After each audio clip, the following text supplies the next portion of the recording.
Back-to-school savings are officially in session at Tanger Outlets. Shop tax-free August 2nd through 6th and save up to 70% off the latest school styles. The best of apparel, footwear, accessories, and more. Save at Nike Factory Store, American Eagle, Gap Outlet, Crocs, Under Armour, Banana Republic Factory, and hundreds more. There's always something happening. Discover the latest fun and events all season long. Tanger Outlets, your savings destination. You're listening to the Archaeology Podcast Network. You have my sword. And you have my bow. And my trowel. Hello, you're listening to episode 10. We're into double figures. This is so exciting. Of And My Trowel, where we look at the fantastic side of archaeology and the archaeological side of fantasy. I'm Tilly. And I'm Ash. And this is the second part of our discussion with Alex Fitzpatrick, who I heard tittering in the background because she's now on 5+ years of her podcast. We're chatting all about dragons. Are you into 4 digits now, Alex, or is it still 3? Oh my god. Don't want to think about it. Well, we'll get back to our thing. We're chatting all about dragons. So let's just remind ourselves a little bit of where we were before we had to take shelter. So a dragon had come to our offices and said that we needed to investigate this site. There were lots of burnt areas of the site, some settlement structures that had been burnt down, but there was also a burial of a dragon. The historic record said that the dragon had been kind of hunting the humans, I suppose, or being mean, I guess, being the typical big old mean dragon. And she wanted us to find out the real story behind it. So before we get sort of too much into the zooarchaeological zone of it, we were chatting a bit already about how the kind of mythology developed, but of course, dragons are also a very big feature of fantasy books. So in the fantasy world, shall we say, rather than the real world, where they're, of course, definitely a thing. So I was just curious if either of you had read any books that particularly feature dragons and what your favorite one was. I know that I've read quite a few. I think Aragorn was one of the one that stands out. But I think my favorite one was the not the Song of Ice and Fire, Fire Tears or something. Oh gosh, I'm going to have to do a bit of background research while you guys are chatting and find it out, by Cornelia Funk, which was about little clay dragons who then turn into real dragons at night. And it's so cute.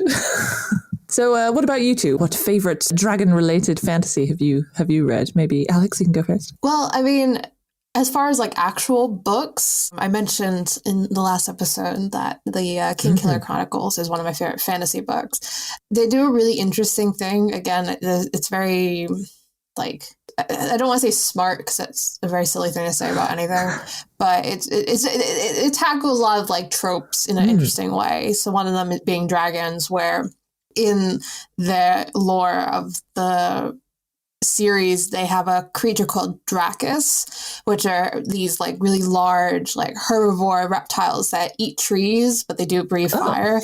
And then that's like, that's how the myth of dragons happened, because people found this actual animal.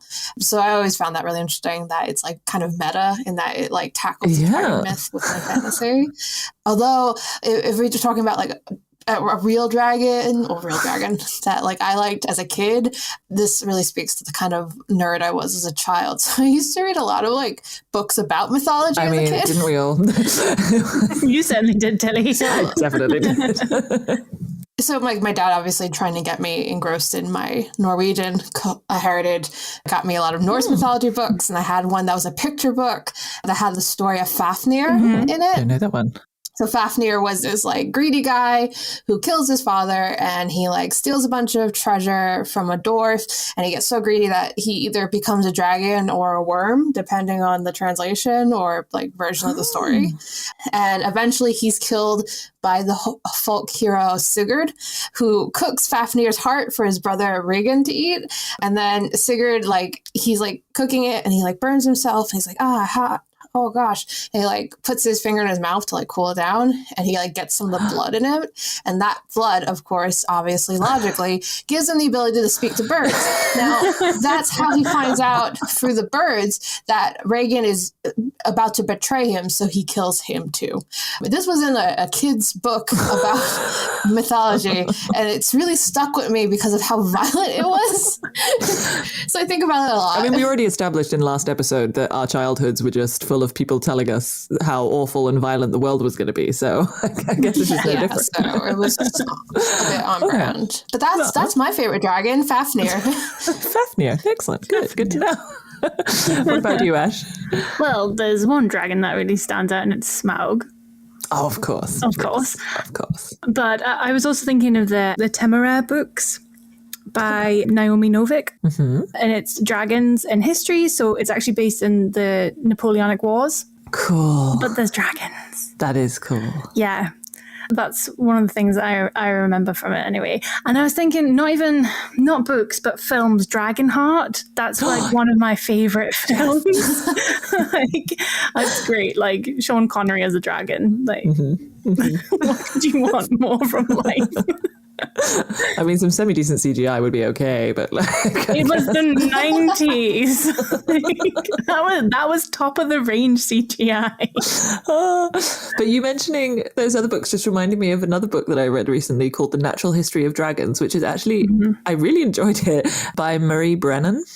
And it's basically written as if you're from the perspective of the Lady Trent, and she is her first voyage off into the distance, and she's accompanying her husband on like an expedition to go and find dragons. But it's just the way the book's written is quite clever because it's sort of set in Victorian times, but then at some point you realize there's dragons in the world. Like it's just how life is kind of thing. But so it's more of like a natural history perspective, biological analysis of dragons and how they function and all this kind of stuff, which I find quite interesting. So one kind of fits, I guess, a bit with what we're going to do today. So that's also nice.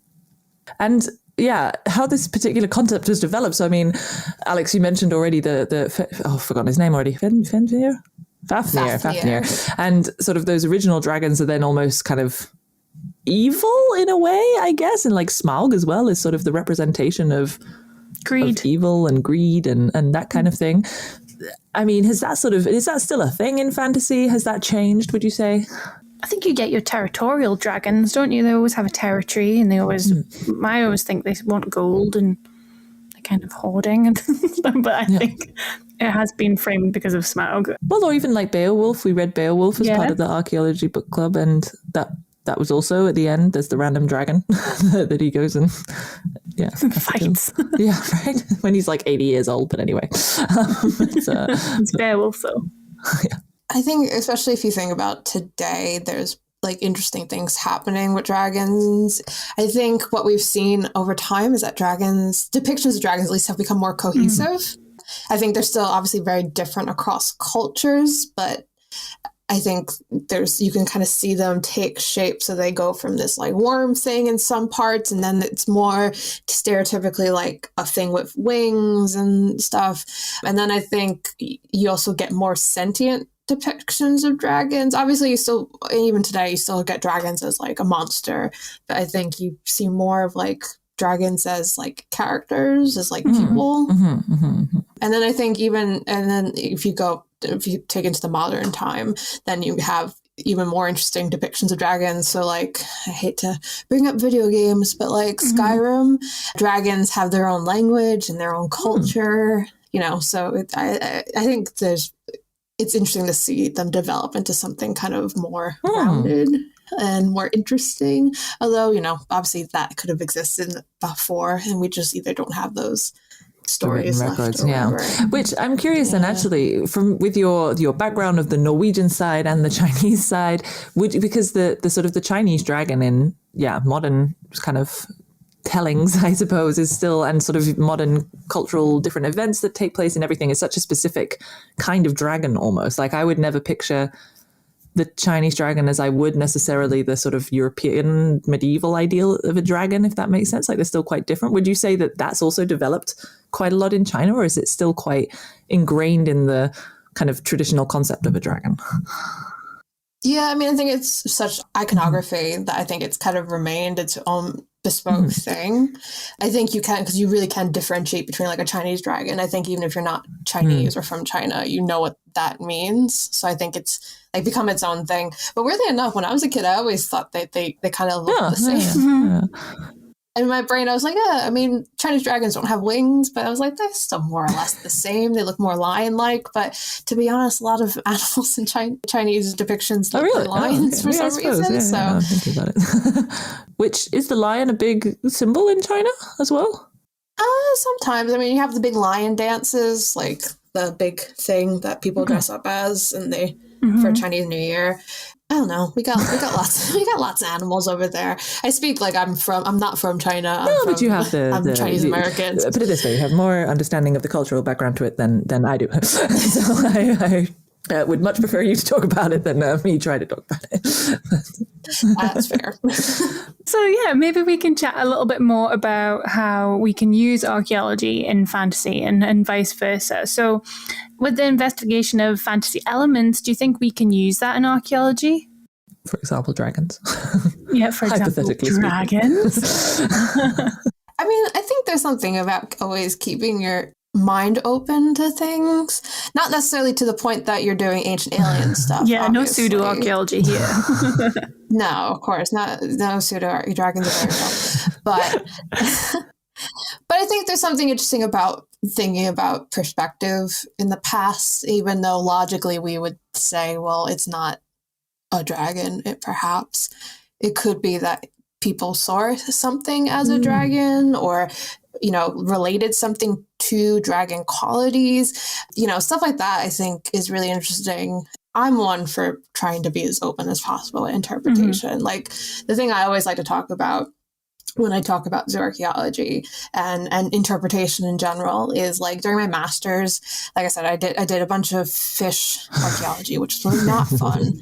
A lot of, unsurprisingly, would you believe it, that on a coastal site you have a lot of cod, almost like they were fishing. I don't really know what I was trying to find. But one thing I did find was a single monk fish jaw. And it was just one.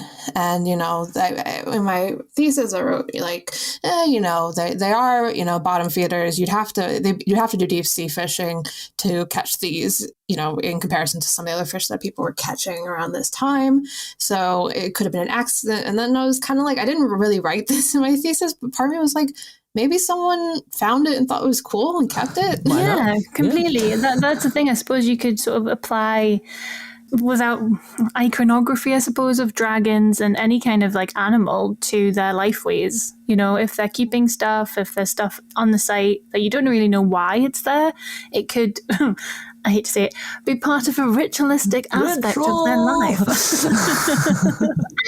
And it's not even just ritual, though. I think there's just curiosity and like interests and like, that's cool. I'm going to keep it. Like stuff like that, that's not tangible and hard to prove, but it's something I always think about when it comes to interpretation of like, we really strive for this really rigorous scientific approach to it. And obviously that makes sense, otherwise you could say whatever you want. But part of me is always kind of like, I collect things because they're cool or they have good vibes. You don't find that archaeologically. Vibes aren't in the archeological record. Wouldn't that be great, though?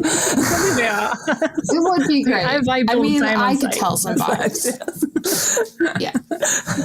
I'm going to recatalog my finds as vibes. On vibes. Like this one I like, and this one I don't like. Oh my God. It's the dragons. They're coming. Again!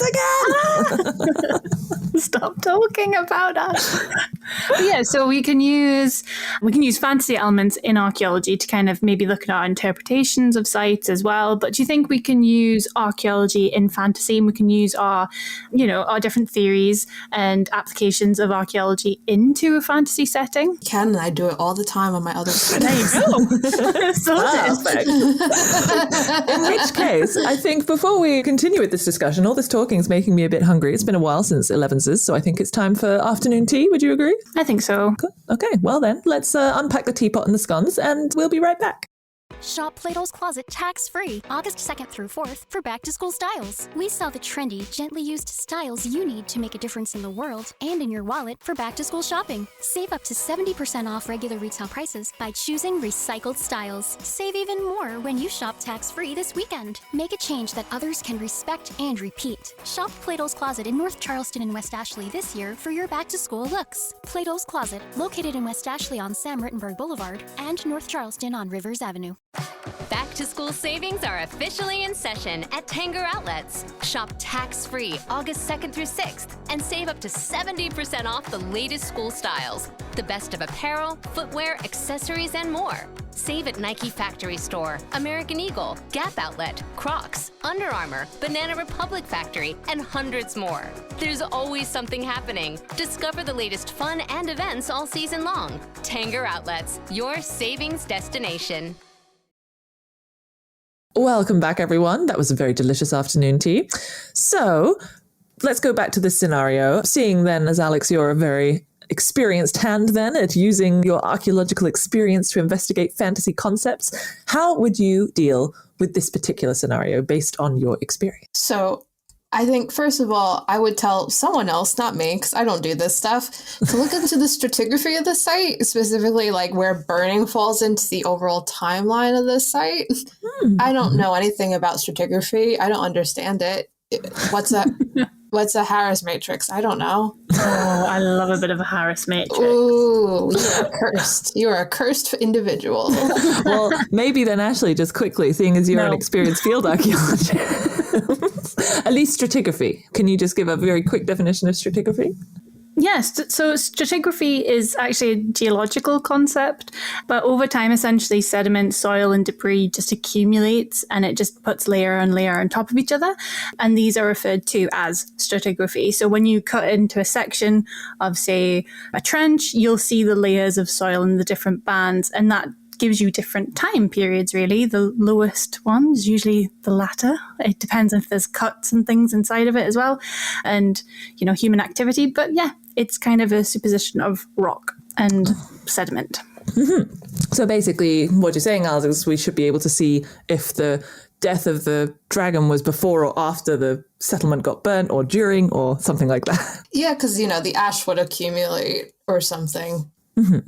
There's actually when you do carbon dating, right, there's a great example of this, and I learned it at uni, that during a fire, it was a Bronze Age fire, there was a roundhouse, and the roundhouse fell on top of a cow and killed the cow during the fire. So you had the layers of fire, obviously the ash, and then you had the cow, and then you had the debris of the house on top, and that's stratigraphy, that's your 3 layers. And obviously you'd have your subsoil and stuff as well. But the cow was able to give them an exact date, because a time of death essentially would give you, when your carbon stops and your half-life begins, that's carbon dating. And so it gives them an exact time period of when that house burnt down. That's very convenient. Yes, good old cow. Too convenient. Yes, who put that cow there and then started the fire? Just wanted to remember. Archaeologist is going to need this. Yeah. Okay. Yeah, so that was weirdly the first thing I thought of with this situation. And then, of course, with burning, you could also do microanalysis of any burnt organic remains. So Pat Shipman and Rebecca Nicholson have done a lot of work, particularly on burnt animal remains, and how, if you look at the morphology of it, you can kind of understand the temperature of burning, how the bones were burnt. So obviously for other sites, it's a little bit more of it could be cooking, it could be accidentally burnt because it's just kind of got really close to the fire or whatever. I mean, at this point, we kind of know probably what did the fire, but you never know. We might want to know what the temperature of the flame was. Maybe that's something to do with the biology of dragons. I don't know. Maybe. Or maybe someone set up this dragon to make it look like that had been burning down the villages. But actually, if you look at the flame strength or something, it couldn't have been a dragonfire, because I assume dragonfire is quite potent. And you'd think a dragon wouldn't burn in a fire. Yeah. I'm trying to remember from our scenario whether the dragon... I don't think the dragon was burnt. I thought it was a bit charred, so to speak. We could check, though. Yes, there we go. The other thing I would say is that if you looked at the burial, obviously, the burial itself, you have your grave goods, if they exist, looking at whether or not it's a complete body, because it could be that it's not a burial, it's a deposit. I don't know how dragons are considered in this scenario, as far as whether they're, considered as sentient beings or, something else. Could have been a natural deposit or whatever. Mm-hmm. And taphonomic consideration as well. And that would include burning. Mm-hmm. Mm-hmm. And you mentioned deposit versus burial. So are there a lot of examples of burials of animals that have been, included with grave goods and that kind of thing? I mean, that's part of kind of how we've been looking at domestication is you get these, particularly like in the early prehistoric, you get these like canine, basically dog burials that because of the way that they're buried, because they mimic similar burial rites to humans, that adds to the evidence of, this kind of close companionship that we were having with dogs at the time and is added to because I swear, like every 2 years we get a new date for dog domestication. Mm-hmm. Like I wrote something for Eons, the YouTube series about dog domestication. I think that was a couple of years ago and I think it's already out of date as far as like dates, which is great. It's amazing that we keep expanding how we understand domestication, but it's really annoying when you're publishing on it. Yeah. Especially if the review process takes like a year or two and then suddenly you're like, hang on, let me redo this. You're 5,000 years behind, folks. It's amazing because I think, now I can't remember off the top of my head, but it's a couple, we're looking at, I think maybe between 20,000 and 30,000 years ago for dog domestication. It's really long. Like it's a really long time we've been domesticating dogs. Huh. But that's the kind of thing where differentiating between, a burial or kind of just like a natural deposition is really important because it tells you a very different story. And I think that's where it kind of fits in with what we've been talking about with dragons is that culturally they have very different meanings and very different roles in society and culture. So it could be very different. And stratigraphically, you'd have a grave cut if it was an actual burial. If it's a deposit, you don't. You have just sediment going over the top of it quite naturally. Right, because they wouldn't have dug the hole. It would have just been laying there. It would just sort of filled up and kind of drifted. A lot of the time you get wash down hills and things like that. So if like a sheep would have died and it's fallen down a hill or something, then you kind of get that sediment building up over time. But then if you actually have an intentional burial, then you're going to have a grave cut. Mm-hmm. There you go. Okay. So we can see it in the context of the site. We can see in the context of how it, we don't necessarily know how it died. Is it possible to tell how it died from just looking at a burial, or is that something a bit more interpretive? You'd have to look at the actual body itself, whether or not it has pathology. How we determine dragon pathology is a completely different conversation, I guess, because it could be very obvious. It could not be. I mean, if it's a very old, if you age it, is it at an age where they would typically probably die of old age? If it's domesticated, are we culling it? Like, what's the mortality profile, So there's a lot of different things you could do with it. And I think where we really need to get at is where it falls on the sentient or not scale, right. Which is something me and Simona, my co-host on Archaeoanimals, talk about a lot when we talk about these fantasy things and science fiction things. Like, it's weird to say, like, are we talking about zooarchaeology in this case? Where do we draw the line with some of these fictional species? Which, that's a really interesting point, actually, because indeed, it was a dragon who came and told us about this site. Yeah. So then I assume so indeed, would it be, have we called the wrong person? Do we not need a zooarchaeologist? We need but then is an animal. How does that, that's tricky theological ground. We ended up talking about this in a recent, at the time of this recording, a recent episode. For me, I feel like maybe we think about it as zooarchaeology is just non-human species, point blank, like that's it. And then, if there are other species, sentient species out there doing archaeology, then they have their own word for it potentially. And then we work it out when we start collaborating, I guess. So we had an episode with David Ian Howe looking at werewolves, and our conclusion was that we need a werewolf archaeologist to look at the werewolves because they will know about the thing. So it's the same, right? In this one, we need a dragon archaeologist, I guess. Yeah, like maybe it's like zooarchaeology is speaking about non-you species. So like anything that's not me, that's not a human. Could be. But then it's like, maybe are there zooarchaeologists who have a speciality in dragons? I don't know. We have derailed many a conversation talking about this, because I suddenly find it really like an actual like ethical question, even though it doesn't matter in our real lives. What do you mean dragons are This real? isn't very Dragons are pressing. real, yes. Oh, sorry, yes, they are real, but in like a different world where it's not real, it's not a pressing moral question out of the many other moral and ethical questions regarding archaeology. Like far low on the list for sure. I suppose it is low, but it is still an interesting point, because maybe in 100 years, archaeologists will be looking back at us and being like, oh my gosh, how could they have differentiated between, human and animal, or like, why were they having osteologists and then zooarchaeologists for every other animal species? That's so, unethical.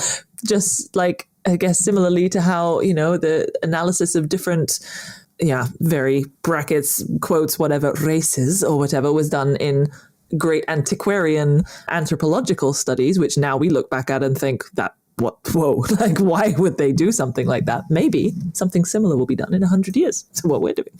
I mean, it's something that I think about and try to expand more about, is like a more holistic approach to osteology that isn't so anthropocentric, even though obviously we're kind of inherent to that because we are humans. Mm-hmm. So it's a difficult question that I constantly am rattling in my brain, even though, again, I know it's like not as important as some of the other kind of ethical questions that are going on right now. But I think it's interesting. I think it's an interesting thing to think through in particular. And, people like there's zooarchaeologists doing stuff like social zooarchaeology, which is kind of like that approach of trying to remove the focus so much on humans as like the instigator and more about animal instigated relations and interactions. So interesting. Yeah, we talked about that a little bit last time, didn't we, with the werewolf stuff, how can we as humans with an anthropocentric view truly represent animals in the archaeological record? It's really difficult because we don't even see the same way. We don't experience the world in the same way. So yeah, it's a very, very interesting question. Well, especially if you have a dragon burial like we do here. So very relevant, I would say, to this particular species. So hopefully maybe we would have to enlist the help of a dragon historian then to assist us with the kind of dragon lore and how burial practices might be maintained in that sort of respect. We can see it in terms of the site context. Is there anything else that we can learn using, I'm going to keep saying zooarchaeological, but let's say osteological lore or anything, methods by looking at, for example, the burial itself? Yeah, I mean, it would depend on, I guess, also learning a bit about burial culture and burial rites in that region, as far as, are we looking at a dragon cultural burial? Is it a different type of burial? Would that tell us who buried the dragon? If it wasn't another dragon, was it someone else? What could that mean in that respect as well, if it's someone else burying them and using a different type of burial rite? I mean, this is kind of why I like archaeology. I like how it, especially like osteology or archaeology, whatever you want to call it, because it's connected to so many different things. Like I said, like the environment, human, non-human relations, symbolism, culture, society. You start unpicking it and you can really unravel, and you start touching on so many other elements that aren't necessarily just the site you're working on, which I find really interesting. Yeah, no, I like that indeed. And I like that you've touched on some of the more theoretical sides and the kind of ethical sides of it as well. I think that that's a really good point to make in terms of, I guess, any archaeological method. It's not just the method itself, it's also the contextual side, like the theoretical context. I will do anything to not think about the practical stuff of archaeology, to be completely honest. But it also, realistically, like that's the stuff I am interested in, is the ethical and kind of theoretical aspects of archaeology, as someone who doesn't like to go outside or go dirty. Be inside, Fair enough. Touch dirt. Don't like it. I mean, I am the same. I must say, I like being in a lab and looking at the objects under the microscope. I feel like I'm singled out here. Well, this is perfect. We have the perfect team here. Ash, you can go out in the rain and the mud and dig the I think I need more than just me to do a dragon burial. Fine. I'd be like, what do I do? Oh my God. So we may need to indeed enlist a couple more people, it sounds like, to help with all these different facets of the burial, because it's not something that's simple. It's not something that just one person can look at. So that's something to look forward to in the future. But I would say that this has been a very successful initial discussion of the next path that we can take. I think that is about it for then this episode of Am I Trowel. Thank you so much, Alex, for helping us out with this particular problem. It was, we went back and forth, but I feel like we did get somewhere in the end. So it was really great to have you join us. Thank you so much for taking the time to speak to us today. Yeah, thank you for having me. And as always, if there's any suggestions that people have for an episode, maybe you've read a fantasy book, have an archaeological concept you don't understand, there's something that you want to investigate archaeologically, like we've done today, do get in contact with us via email or social media. All of the contact info for us and Alex, as well as links to the Archaeo Animals podcasts and other references that we've made and further reading for the show, the points that we've discussed in the show today, can be found in the show notes. Tilly, I think that old woman is staring at me. Which old woman? Oh, wait, she's holding out something. Is that her laundry? Ugh, I hate washing.